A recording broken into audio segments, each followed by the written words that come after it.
Olá pessoal, hoje eu quero fazer um estudo rápido com vocês aqui sobre o Cântico de Moisés. É algo muito curioso aqui que fala em Apocalipse 15:3, diz que os salvos vão cantar o Cântico de Moisés, né?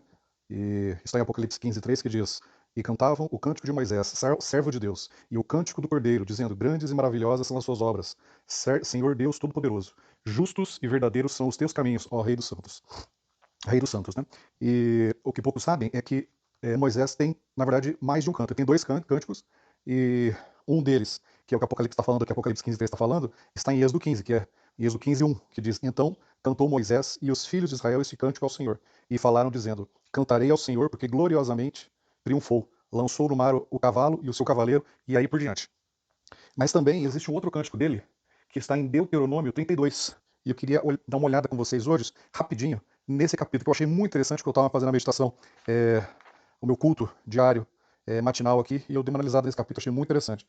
E mostra que não somente o primeiro cântico, que é o do Êxodo, de Êxodo 15, é um cântico que está falando não somente do Israel antigo, mas também do Israel moderno, que é a instituição adventista. Então eu gostaria de dar uma analisada com vocês. Esse outro cântico de Moisés está aqui, está em Deuteronômio 32. Eu vou ler na versão King James de 1611 e você vai acompanhando na tua Bíblia, que você vai ver algo extraordinário aqui. Que, na verdade, está falando não somente para Israel antigo, como principalmente para o Israel moderno, que é a instituição adventista.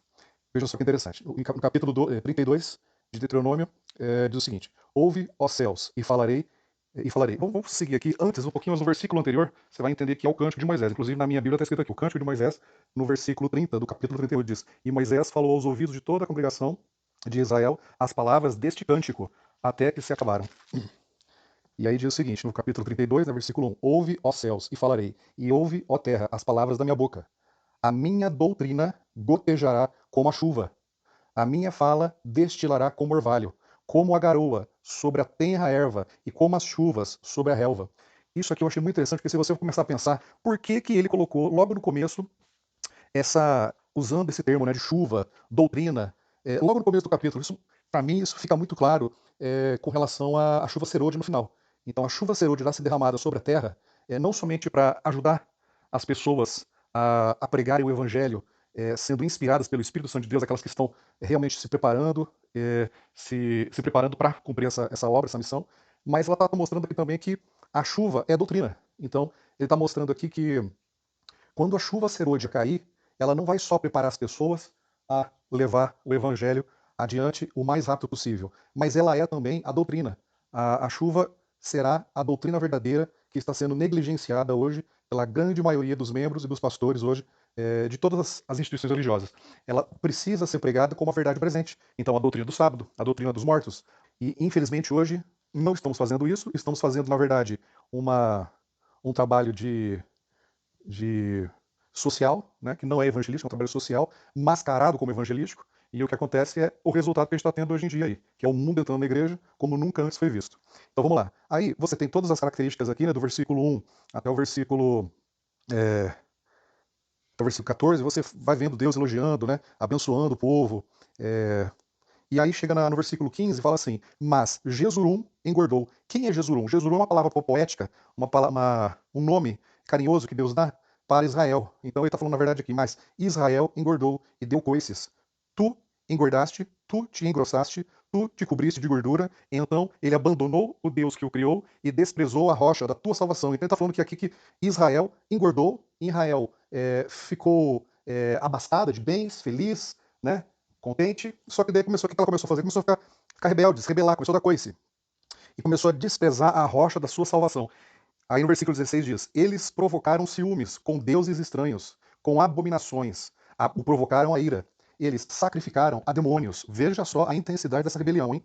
Não a Deus, a deuses que não conheciam, a novos deuses que eram recém-chegados, a quem seus pais não temiam.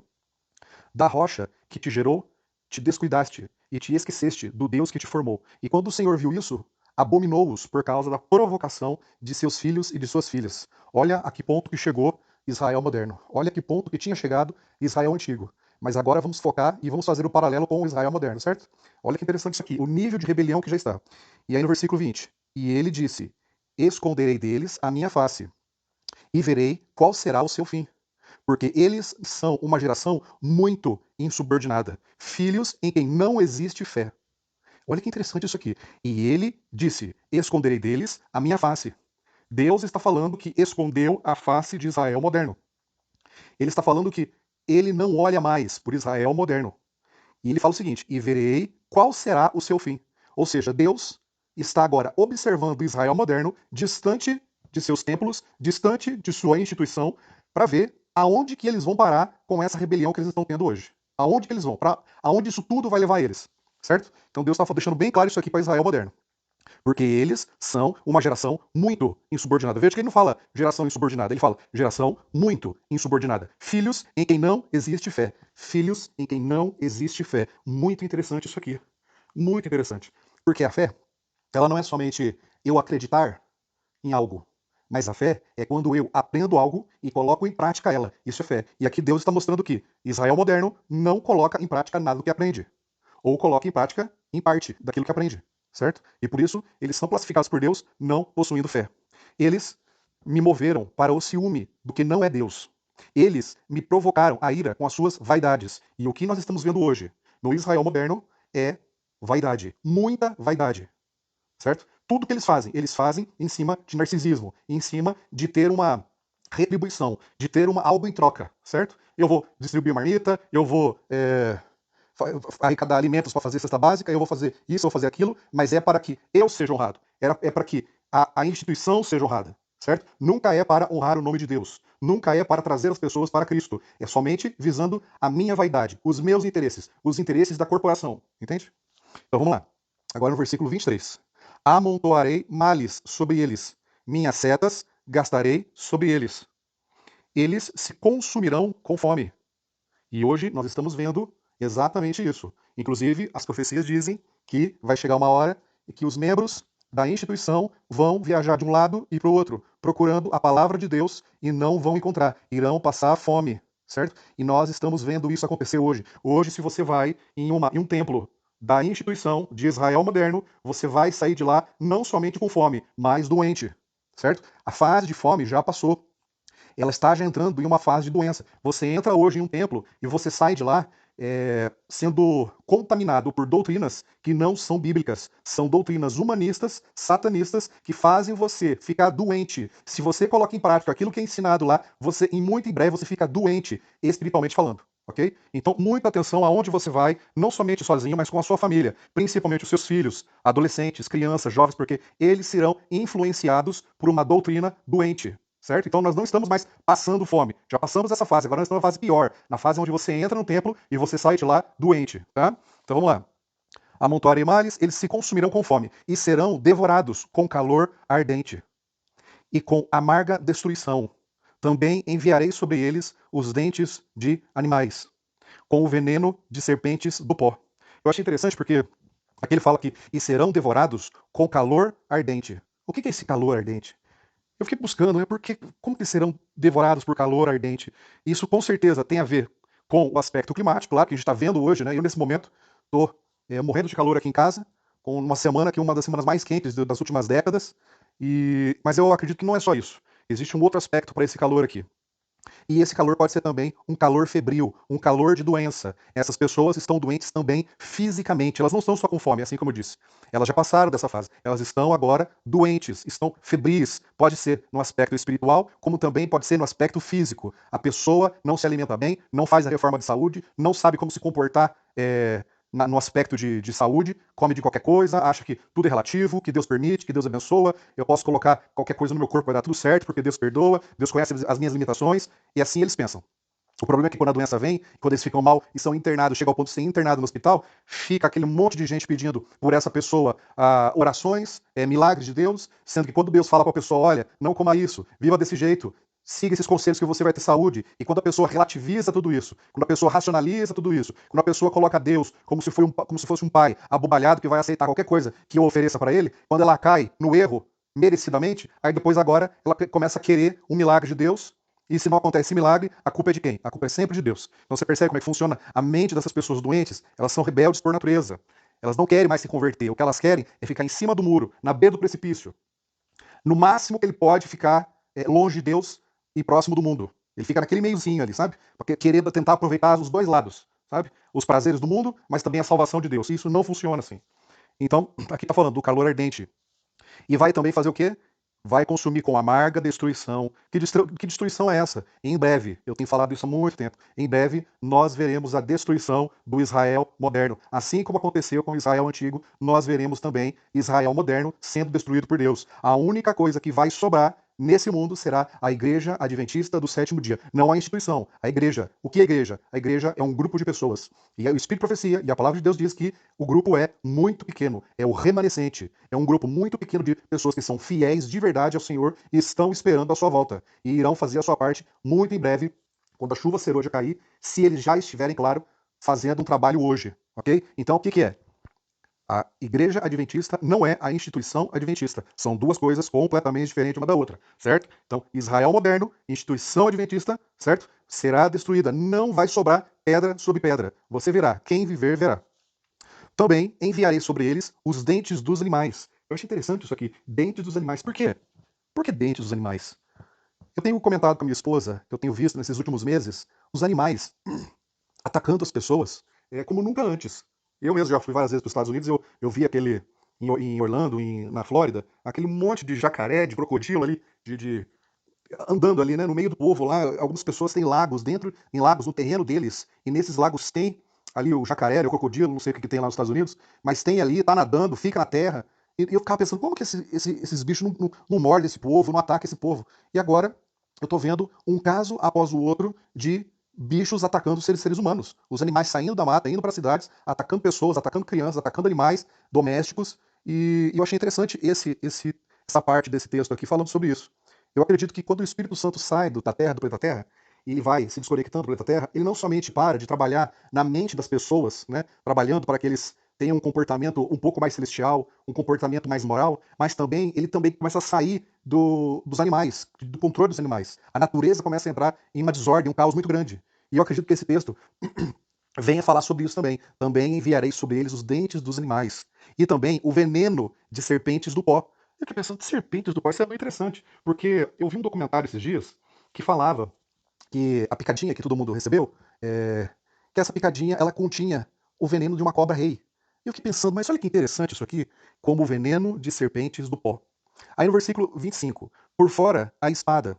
O que significa espada? Guerra, né? E aqui ele está falando, por fora, espada. E por dentro, o terror. Que terror é esse? O pânico, o desespero, o estresse, a depressão profunda. As pessoas não estão bem mentalmente. O que Deus está falando? Eu vou consumir essas pessoas com a espada e com o desespero.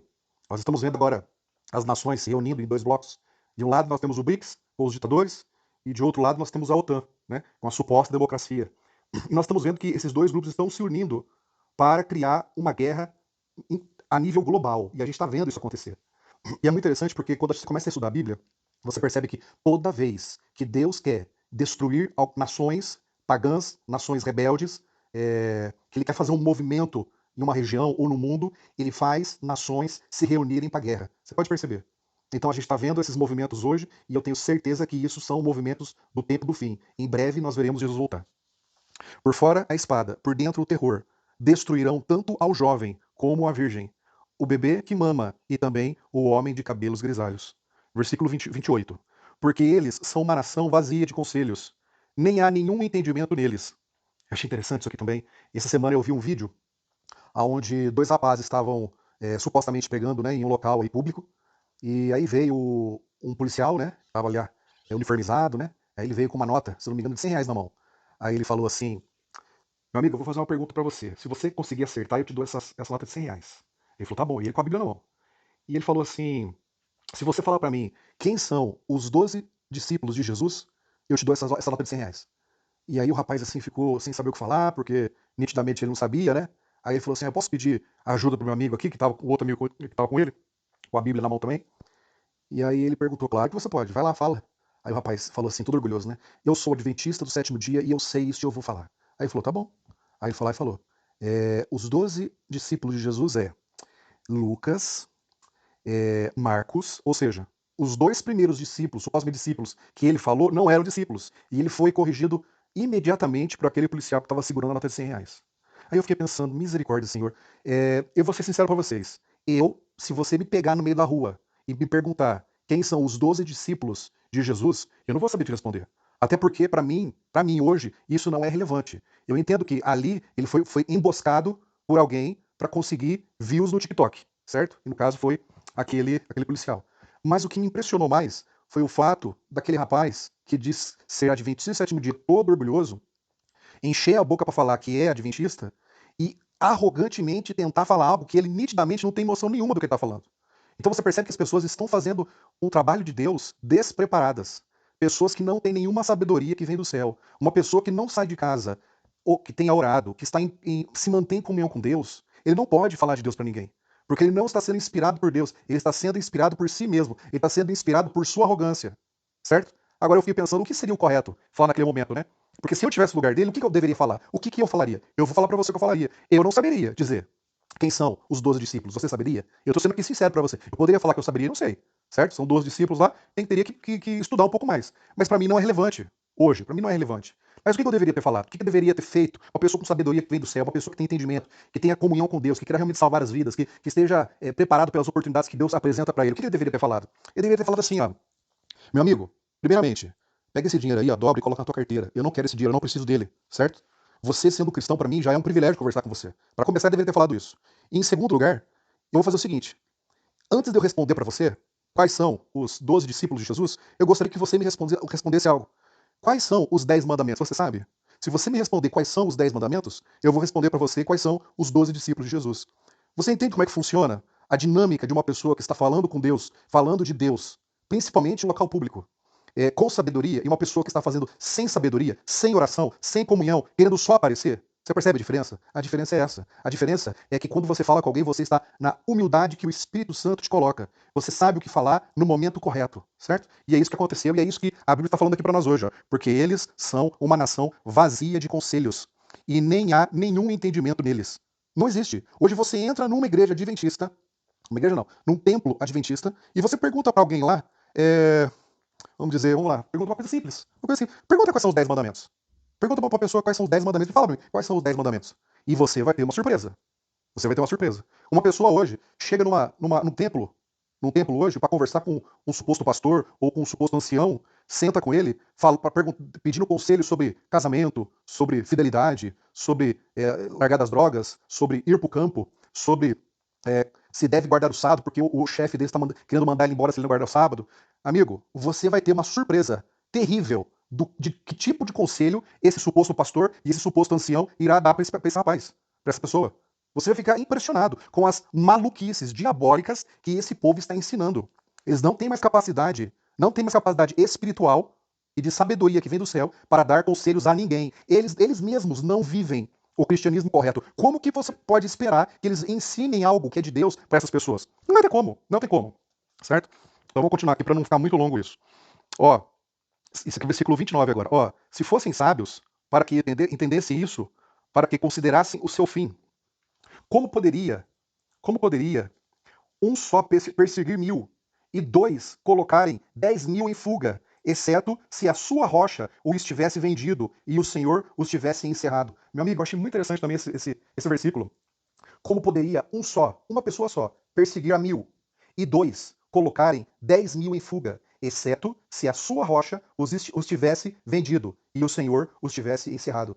Há 3 anos atrás, uma pessoa batia na porta de um templo, uma pessoa batia na porta de um templo, na porta de uma associação, na porta de uma união, na porta de uma divisão, na porta de uma associação geral. Uma pessoa batia nessa porta e falava assim, ó, ninguém mais abre nenhum templo. Entendido ou não? Ninguém mais vai abrir templo nenhum.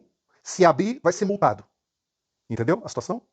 Uma pessoa, 2 pessoas acabaram com a suposta adoração dentro dos templos da instituição hoje, há 3 anos atrás. E assim ficou mais ou menos 2 anos, 2 anos e meio, certo? Todo mundo fechado, ninguém ia para o templo e não aconteceu nada. Aí você fala, mas veja só, se abrissem, eles iriam ser multados, né? Tudo bem, não tem problema, não quer ser multado, eu entendo, tudo certinho. Mas não teve nenhuma opção que foi criada para que esses adoradores pudessem se reunir no sábado em algum lugar. Eles poderiam ter se reunido dentro de casa, eles poderiam ter se reunido numa praça, eles poderiam ter se reunido em algum local onde essas 2 pessoas que foram lá bater na porta não fossem lá atrapalhar. Mas não, nada foi feito. Nada foi feito. E é por isso que Deus, mais uma vez, está falando aqui, ó. Como é possível um só perseguir 1000 e dois colocarem 10.000 em fuga, exceto se a sua rocha, Jesus, os tivesse vendido e o Senhor os tivesse encerrado, preso. Então aqui está mostrando claramente que tudo isso aconteceu e nada foi providenciado justamente porque não existe mais a presença de Deus nos templos, na instituição, em Israel moderno. Não existe mais. Pois a sua rocha não é como a nossa rocha, e até os nossos inimigos são juízes. Porque a sua vinha, agora eu acho que de todo esse capítulo, esse aqui é o que mais é interessante. Então presta muita atenção nisso aqui. Versículo 32. Tem porque a sua vinha. O que significa vinha? Para pensar, o que significa vinha? Vinha significa adoradores, pessoas que são os membros da igreja, ou pelo menos deveriam ser, certo? Vinha. Porque a sua vinha é a vinha de Sodoma. Espera um pouquinho. Vinha de Sodoma? O que o versículo está falando aqui? Que esse grupo de supostos adoradores, eles na verdade são um grupo de adoradores de onde? De Sodoma. Por que de Sodoma? Por que Deus falou exatamente essa palavra, Sodoma? Ele não falou vinha do Egito, ele não falou vinha de Babilônia, ele não falou vinha de, seja de qual for aí, da Síria. Ele fala vinha de Sodoma. Por quê? Por que ele falou isso? Sodoma e Gomorra foi uma das maiores rebeldes que já existiu na história do mundo. A rebelião dele foi tão grande, que Deus teve que descer fogo do céu e destruir aquele local. E nesse momento Deus está comparando Israel moderno com a vinha de Sodoma. Eu quero que você entenda a gravidade da situação. Sodoma era conhecido como o quê? Uma cidade extremamente rebelde, uma cidade que tinha era muito arrogante, tinha do bom e do melhor, era muito rica e abastada. Vai fazendo agora paralelo com Israel moderno, certo? Muito abastada e também, e principalmente, tinha um problema sério de ordem de corrupção moral. Corrupção moral, não só sexual, moral, ok? E dos campos de Gomorra, ele continua aqui, dos campos de Gomorra. As suas uvas são uvas de fel, ou seja, uvas amargas, uvas que não servem para nada. Os seus cachos são amargos. Versículo 33 agora. O seu vinho é o veneno de dragões. Muito interessante essa palavra. O seu vinho, o que significa vinho? O que significa vinho? Vinho significa doutrina, certo? Doutrina. A sua doutrina é um veneno de dragões e o cruel veneno de víboras. Olha que interessante isso aqui. Ele está falando que as doutrinas, hoje a doutrina que Israel moderno está ensinando é, na verdade, um veneno. É um veneno. Lembra que eu falei para você lá um pouquinho antes, ali no comecinho, falando que hoje você vai em um templo e você sai de lá doente. Você não sai mais com fome. Você sai doente. Por quê? Por causa desse vinho venenoso, certo? Agora, por que dragões? Porque usa dois animais aqui, né? O dragão e a víbora. Por quê? Presta bem atenção, porque isso aqui, ele tem muita informação aqui que as pessoas, quando dão uma lida muito por cima, rápida, ela não vai pegar essas informações. Então presta atenção. Vinho, doutrina, veneno mortal, a doutrina que está fazendo mal. De dragões. Qual é a característica do dragão? Quem é dragão? É o veneno de Satanás. Ele é diretamente ligado com Satanás. O que o Satanás faz? O que o dragão, a característica do dragão aqui, quando você estuda a Bíblia? A característica do dragão é perseguição.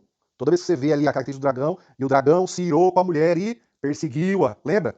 Veneno do dragão. Uma doutrina venenosa que persegue. E o que você está vendo hoje em dia em Israel moderno? O que é que você está vendo? Não é uma doutrina que, se você não aceita, você é perseguido? Você não está vendo isso? Quando você chega lá pro pastor lá do templo e fala assim, viu, eu tô querendo ir morar no campo, o que você acha, pastor? O que ele fala pra você? Ele te dá um abraço e fala, vai com Deus? Ou ele chega pra você e fala, você é louco, você é um daqueles que, perfeccionista, você é um doido que fica lendo muito Ellen White. Não é assim que ele fala? Ele não vai começar a te perseguir na igreja? Ele vai começar a queimar o seu filme pra todo mundo, ó, fica longe daquele rapaz lá, daquela irmã lá, porque ela tá lendo muito Espírito e Profecia, ela tá querendo ir pro campo, ela é vegetariana. Não é isso que eles fazem? Agora, olha só que interessante. E o cruel veneno das víboras. Por que víbora? Por que cobra? Por que serpente? Por que está usando esse animal agora aqui? Porque esse veneno, essa doutrina venenosa aqui, também é o que significa. Qual é a característica da cobra na Bíblia? Não é a astúcia, a mentira, a persuasão, a manipulação? A serpente chega no praia e fala assim: não, você não vai morrer, não. Que isso? Pode comer, não tem problema nenhum. Come, não vai dar nada. Você vai continuar pecando até o final. E você só pedir perdão para Jesus, Jesus te ama e você vai ser salva. Não é isso que eles estão falando? Isso aí é o veneno das víboras, o veneno que te engana, que tenta te enganar. O cara chega de terno e gravata, pega aquele microfone lá no púlpito, olha pra sua cara e fala cada absurdo, abominável. E a grande maioria aceita como se fosse o melhor vinho do mundo. Ele olha para você e fala, você vai continuar pecando até o final, não tem problema, todos nós somos assim e você vai ser salvo no final. Meu amigo, aquela pessoa que está falando naquele microfone não é um ser humano, é o diabo. Essa pessoa está possuída. E isso não sou eu que estou falando, isso é a palavra de Deus que está falando.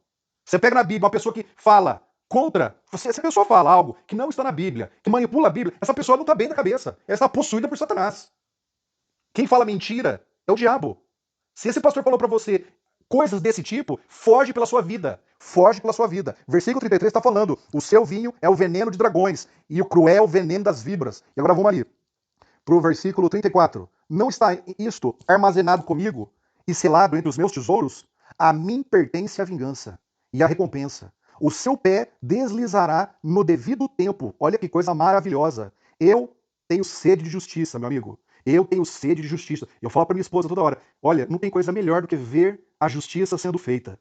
Amigo, essas pessoas que estão fazendo isso estão pegando a vinha do Senhor e transformando ela numa vinha de Sodoma.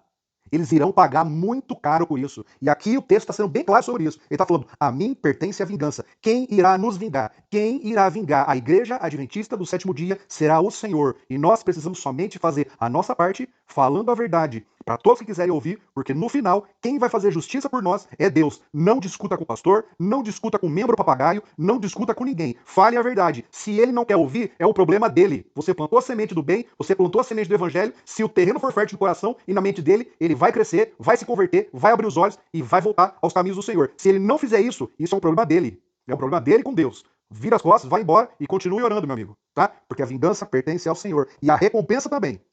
O seu pé deslizará no devido tempo. Amigo, esse povo vai cair. Esses falsos pastores e esses falsos adoradores, eles vão cair no devido tempo. E olha, eu vou falar uma coisa para vocês, não vai demorar. Está muito, muito próximo disso acontecer. Porque a rebelião já está batendo lá no céu. É impressionante. As coisas que essas pessoas fazem e falam é um absurdo. Um absurdo. Porque o dia da sua calamidade é chegado. E as coisas que virão sobre eles se apressam. Veja, não sou eu que estou falando, não. É a palavra de Deus falando sobre isso.